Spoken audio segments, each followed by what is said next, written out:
علماء کی قدر ہے، دین کی قدر ہے۔ اسی لیے اس موضوع کے اوپر آپ حضرات کی تشریف آوری اتنے بڑے مجمع کے ساتھ ہوئی ہے۔ اللہ آپ کے دلوں میں اور آپ کی اولاد اور نسلوں کے دلوں میں دین اور دین سے وابستہ علماء سے اس والہانہ تعلق کو قائم رکھے۔ میرے محترم بزرگوں اور دوستوں، امانت شرعیہ کا یہ نظام آپ کے اس صوبے اور خاص طریقے پر میوات میں تقریباً 10-12 یا 15 سال سے قائم ہے۔ میرے پاس مولانا خالد صاحب مرحوم اس وقت آئے اور آ کے کہا کہ ہم امانت شرعیہ کے لیے کسی آدمی کا انتخاب کر دیا جائے تو اس کو قائم کریں گے۔ میں نے کہا بتائیے کون آدمی ہے؟ انہوں نے مجھے بتایا کہ مولانا اسحاق صاحب مرحوم اس کام کے لیے مناسب رہیں گے۔ میں ان کو لے کر اس وقت کے امیر شریعت کے پاس گیا اور میں نے ان سے عرض کیا کہ میوات میں جس سے وابستہ اور بھی ایسے صوبے ہیں جن میں مسلمانوں کی تعداد کم ہے، مولانا جانے پہچانے آدمی ہیں، آپ انتخاب فرما دیں۔ اللہ غریق رحمت فرمائے، انہوں نے میرے سامنے ہی ایک کاغذ کے اوپر مولانا اسحاق صاحب کا نام لکھ کر کے اور 2-4 جملے کہ میں ان کو نائب امیر شریعت کی حیثیت سے ان کے نام کو منظور کرتا ہوں، وہ مجھے دے دیا۔ میں نے مولانا خالد صاحب مرحوم کو دے دیا۔ لیکن یہ قدرت کا کرشمہ ہے کہ مولانا اسحاق صاحب بیمار ہو گئے اور ایک لمبی بیماری صاحب فراش، چلنے پھرنے سے معذور ہو گئے۔ امانت شرعیہ کے پلیٹ فارم سے کام جو ہونے چاہیے تھے وہ کام نہیں ہو سکے۔ حقیقت یہ ہے کہ اگر مولانا صحت مند ہوتے اور امانت شرعیہ کے پلیٹ فارم سے متحرک ہوتے، کام کرتے، تو اس وقت ان کے دنیا سے جانے کے بعد امیر شریعت کے لیے کام کی ڈگر، کام کا نہج، کام کا طریقہ مشہور و معروف ہوتا اور موجودہ نائب امیر شریعت کو کام کرنے میں سہولت ہوتی۔ لیکن وہ علماء جن کو مولانا الیاس صاحب نے پکڑا ہے اور جو اپنی خوش قسمتی سے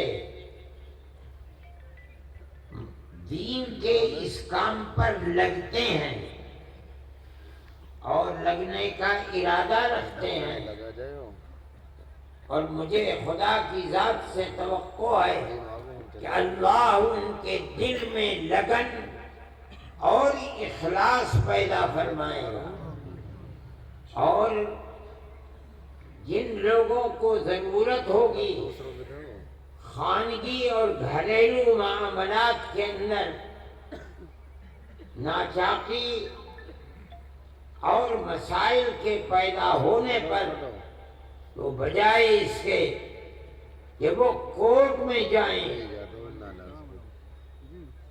محکمہ شرعی کے کام کرنے والے لوگوں کے سامنے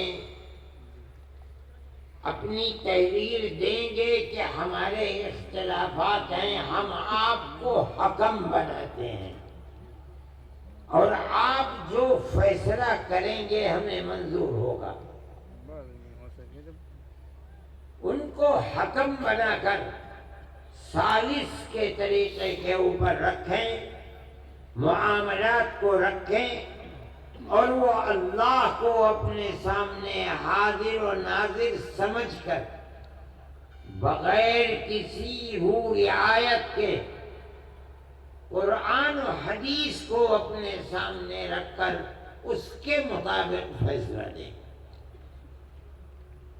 یہ ضروری ہے آپ اس چیز کو سمجھیں کہ عدالتی نظام ساری دنیا کے اندر لائے جائے، آپ اگر حکم اور حاکم بن کر بیٹھیں گے تو آپ کے خلاف مقدمے ہوں گے، آپ ہار جائیں گے، آپ کا نظام بند ہو جائے گا۔ اگر آپ کسی چیز کو چلا سکتے ہیں تو اس کی صرف ایک ہی صورت ہے کہ آپ محکمہ شرعیہ چلانے والوں کو ثالث بنائیں اور یہ کہیں کہ ہمارا جھگڑا ہے، ہم آپ کے سامنے پیش کرتے ہیں، آپ ہمارے جھگڑے کے درمیان میں فیصلہ فرما دیں۔ اس تحریر کے بعد جس پر دونوں فریقوں کے دستخط ہوں گے، یہ چیز چلے گی، بجائے اس کے کہ آپ لاکھوں اور کروڑوں روپیہ عدالتوں کی نظر کر دیں، فقیر بن جائیں، زمینیں بک جائیں۔ یہ بہت آسان چیز ہے کہ جس کو مثل مشہور ہے کہ ہلدی لگی نہ پھٹکری اور رنگ آیا چوکھا، اس طریقے پر آپ کام کر سکیں گے۔ لیکن میں حضرت مولانا سے عرض کرتا ہوں کہ جو حکم بنیں گے، ثالث بنیں گے، وہ مدرسوں کے پڑھانے والے لوگ ہوں گے۔ یہ ایک دوسرا موضوع ہے کہ دو آدمیوں کے درمیان میں دونوں کے بیانات لینا، ان بیانات کو لے کر کے پھر آپس میں ہو سکتا ہے ضرورت جرح کی پڑ جائے، اس کی بنیاد کے اوپر ہو سکتا ہے گواہوں کی ضرورت پڑے۔ فیصلہ کرنے کے لیے وہ طریقہ جو عدالتوں کے اندر چلتا ہے، سمجھنے کے لیے ٹریننگ کی ضرورت ہے۔ میں ان حضرات سے مولانا سے میں نے منصور پوری سے مولانا سلمان صاحب منصور پوری سے میں نے کہا تھا کہ حضرت مولانا جب متعین کرتے ہیں کہ اس جگہ یہ، اس جگہ یہ، اس جگہ یہ، ان کو 1 2 3 4 دن کے لیے بلاؤ، جو لوگ طریقہ جانتے ہیں ان کی ٹریننگ کریں، انہیں بتائیں، تاکہ فریقین میں کسی کو اپنے دل میں یہ حسرت نہ رہے کہ معاملہ صاف نہیں ہوا اور ہم اپنے دلائل پیش نہیں کر سکے، یا ہم نے پیش کیے انہیں قبول نہیں کیا جا سکا۔ ہر چیز تحریر میں لے آنی چاہیے۔ میں یہ سمجھتا ہوں کہ اگر اس مسئلے کو اس انداز پر کیا گیا اور یہ حضرات تیار ہیں، 1 دن کے لیے، 2 دن کے لیے، 3 دن کے لیے آپ بھیجیے، اس میں جس چیز کی ضرورت ہوگی یہ فقیر بھی اس میں پوری طرح مدد کرے گا۔ اگر اور حضرات کو، ٹریننگ دینے والوں کو بلایا گیا تو میں اس سلسلے میں ان سے گزارش کروں گا کہ وہ آئیں اور آ کر ان حضرات کی ٹریننگ کو مکمل کریں، چاہے ایک مرتبہ، چاہے سال میں 2 مرتبہ، جب ضرورت پڑے انشاءاللہ میں اور یہ حضرات آپ کی مدد کریں گے۔ دوسری چیز میں یہ کہنا چاہتا تھا کہ امارت شرعیہ کا کام صرف یہی نہیں ہے کہ شوہر اور بیوی کے جھگڑوں کو نمٹائے، نہیں، اس کے علاوہ ہمارے اور آپ کے معاشرے میں، ہمارے جوانوں کے اندر، لڑکوں میں، لڑکیوں میں جو برائیاں پھیل رہی ہیں، اگر ان پر قدغن نہ لگائی گئی، ان کو جمع نہ کیا گیا،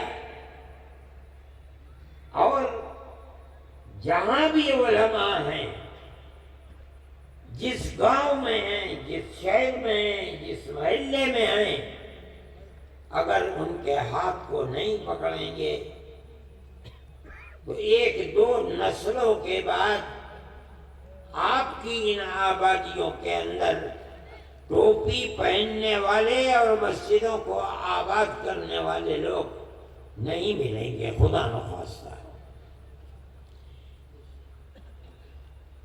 امارت شرعیہ کے ساتھ بہت علماء جڑے ہوئے ہیں، پڑھائیے بھی، اس کے ساتھ ساتھ طلباء پر نظر بھی رکھیے، ان کی تربیت بھی کیجیے، مطالعہ بھی کیجیے، اس کے ساتھ ساتھ ہر جوان کو دیکھ بھال کر کے اس کے ہاتھ کو پکڑنا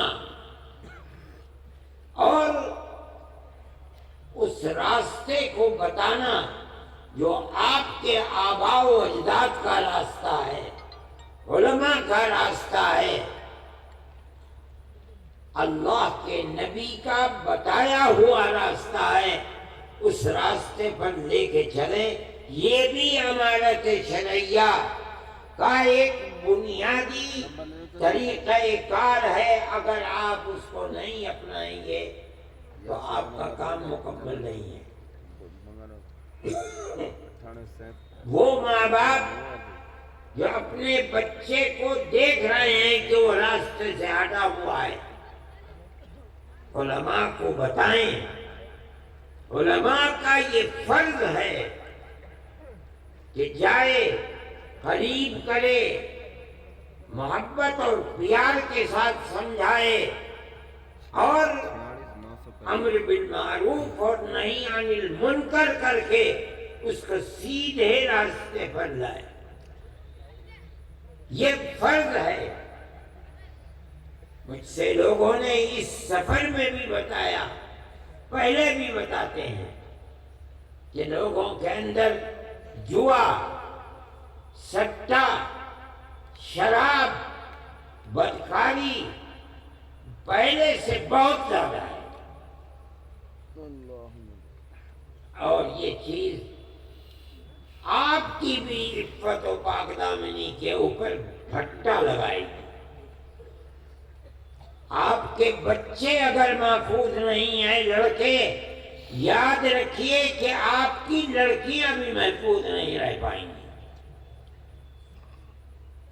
دنیا کے اندر آج وہ طبقے ابھر رہے ہیں، طاقتور بن رہے ہیں، جن کا مقصد یہ بنا ہوا ہے کہ وہ مسلمان بچیوں کو آوارہ گردی کا شکار بنائے۔ مخلوط تعلیم اور موبائل سب سے بڑا ذریعہ ہے بربادی کا۔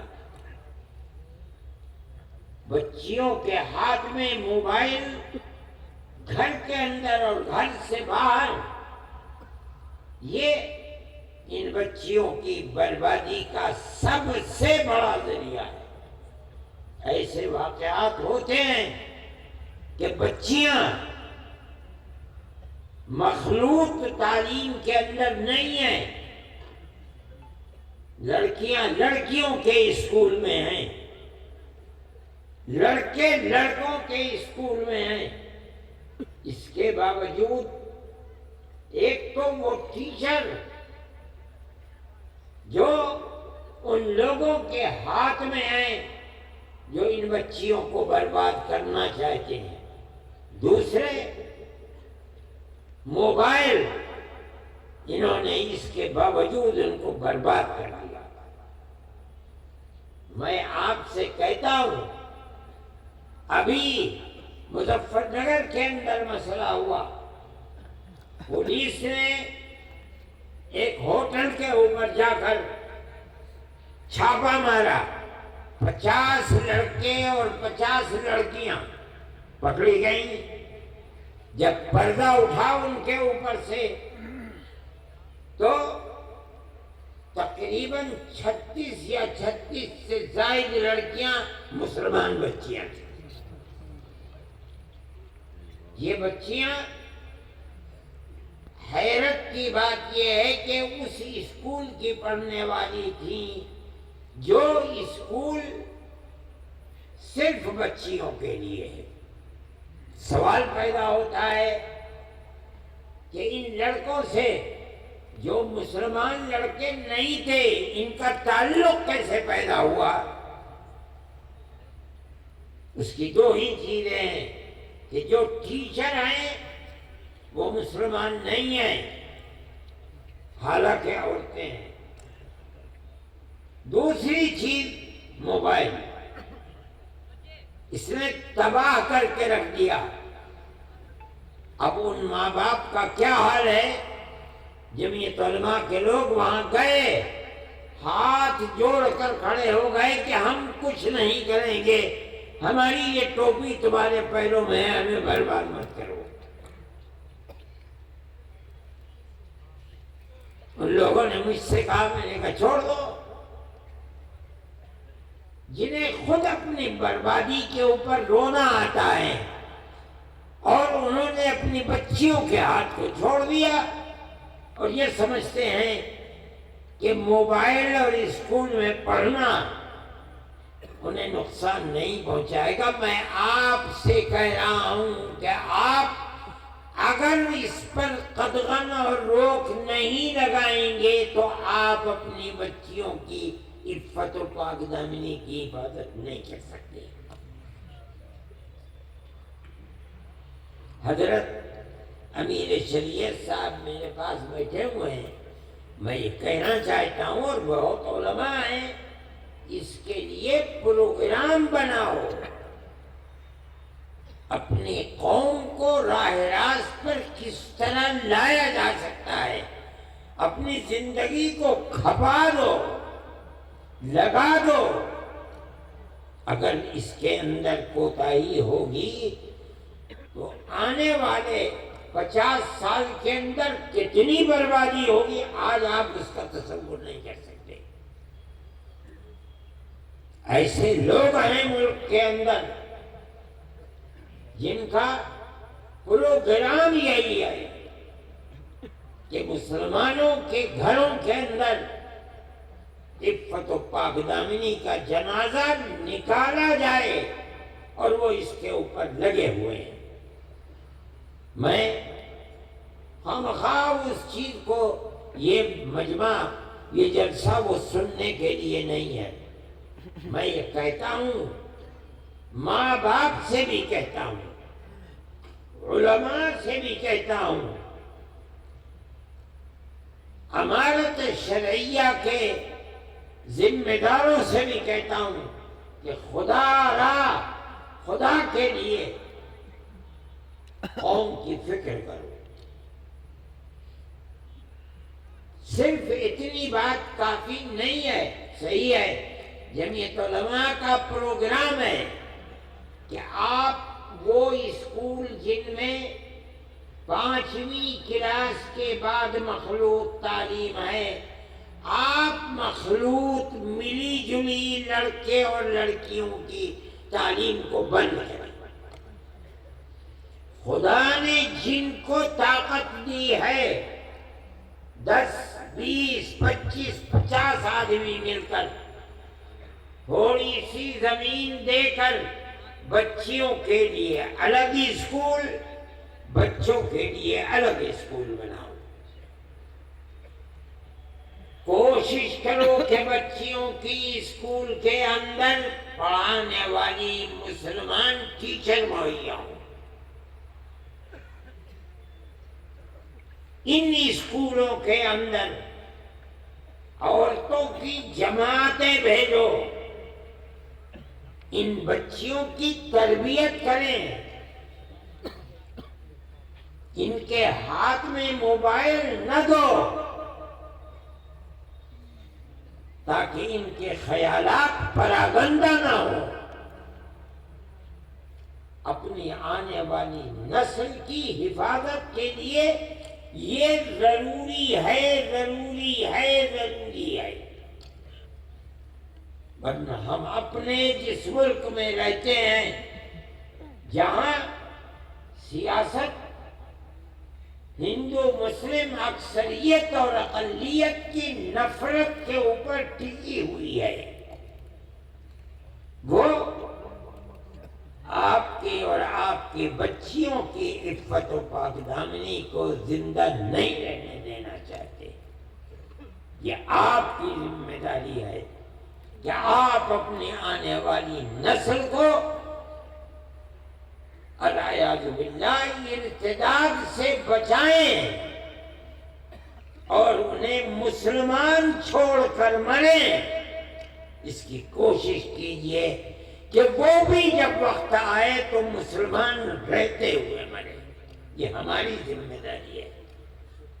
قُوا أَنفُسَكُمْ وَأَهْلِيكُمْ نَارًا، اپنے آپ کو بھی جہنم کی آگ سے بچاؤ، اپنی آل اولاد اہل خانہ کو بھی جہنم کی آگ سے بچاؤ۔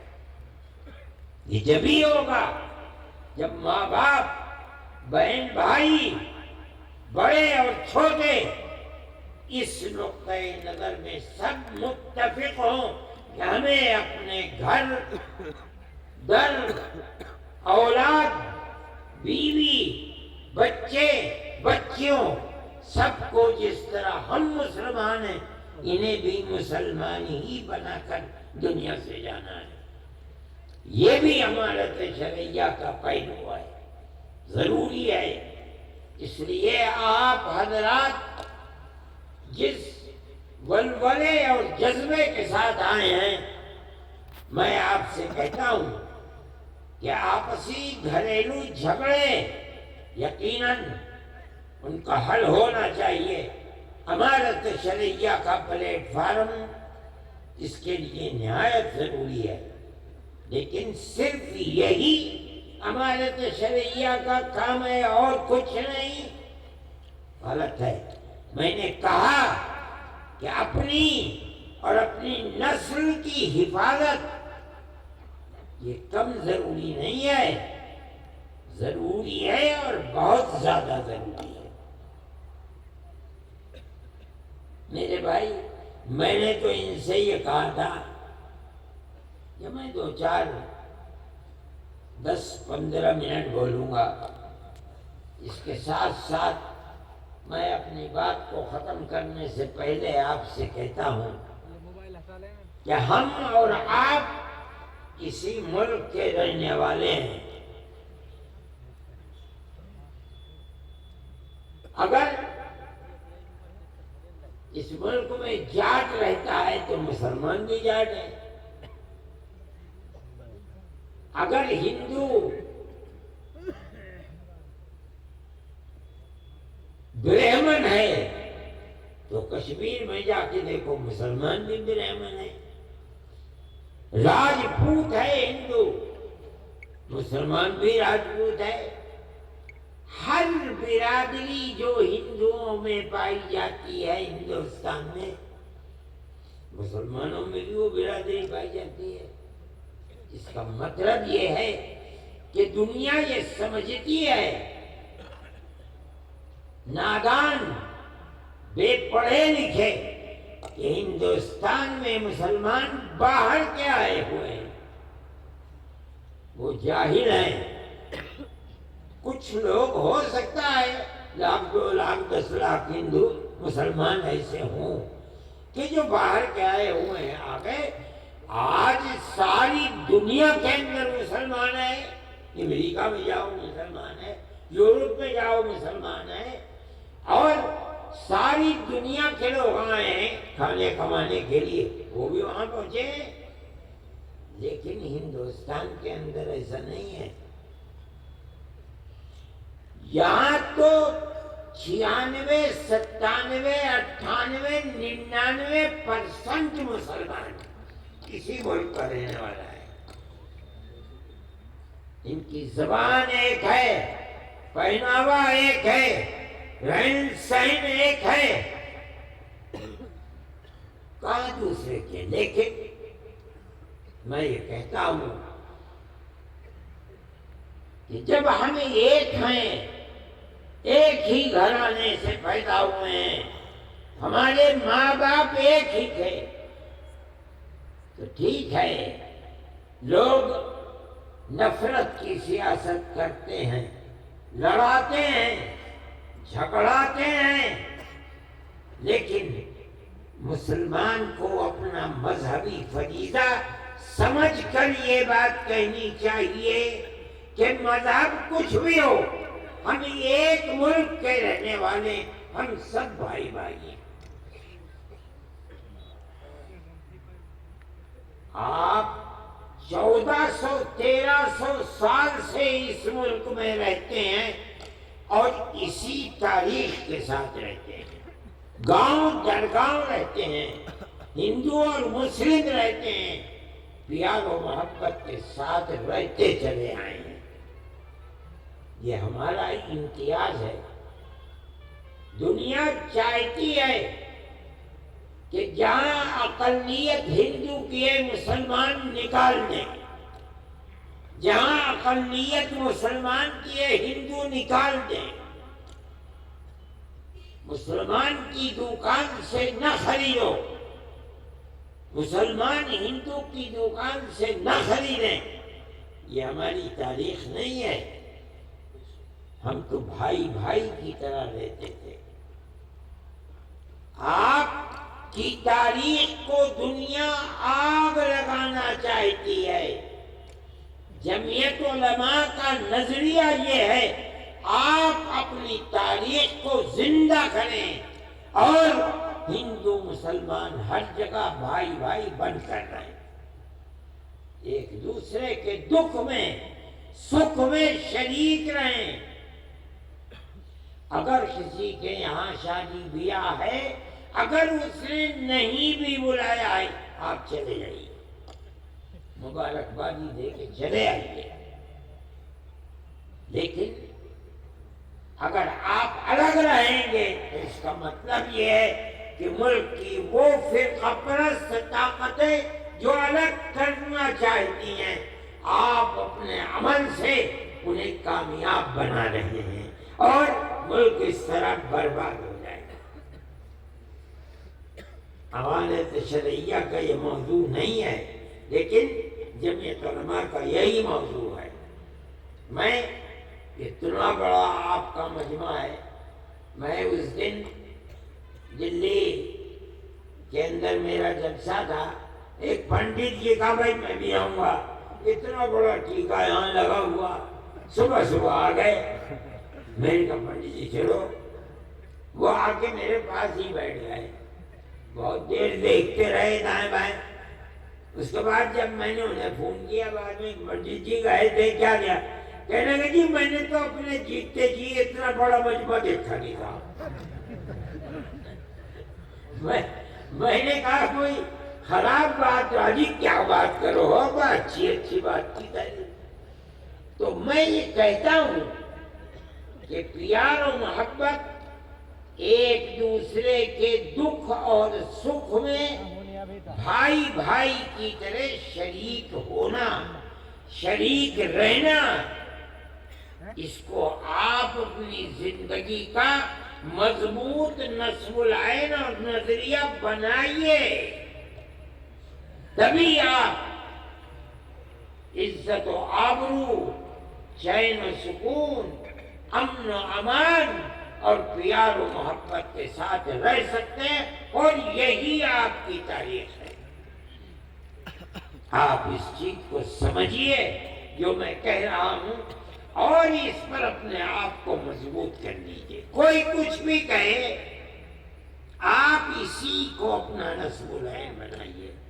علماء کو یہ بات لوگوں کے سامنے رکھنی چاہیے، اور اپنے باپ دادا پر دادا کی جو تاریخ تھی جس کو مٹایا جا رہا ہے، آپ اس تاریخ کو زندہ رکھیے۔ دوسرے جو بات میں نے کہی ہے، بچیوں کے اسکول الگ، بچوں کے اسکول الگ بنائیے، اور ان بچیوں کے اندر اور بچوں میں بھی آپ تبلیغی جماعت کو، عورتوں کی جماعت ان اسکولوں میں، بچیوں کے، مردوں کی جماعت بچوں کے اسکول، ان کی صحیح تربیت کیجیے، رکھیے۔ بغیر تربیت کے تعلیم کچھ تعلیم نہیں ہے، بیکار ہے۔ اللہ تعالی آپ سب کی ہماری مدد فرمائے، دین و ایمان پر ثابت قدمی عطا فرمائے، ہمارے ملک کے اندر امن و امان کی فضا کو اللہ مضبوط فرمائے، اور جو لوگ ہماری تاریخ کو، ہندو مسلم تاریخ کو مٹا رہے ہیں، اللہ انہیں ناکام و نامراد فرمائے، ملک کو امن و امان کا گہوارہ بنا دے۔ وصلی اللہ تعالی علی خیر خلقہ سیدنا محمد وعلی آلہ واصحابہ اجمعین۔ بات کو دی میں نے دعا اور جسے کہتے ہیں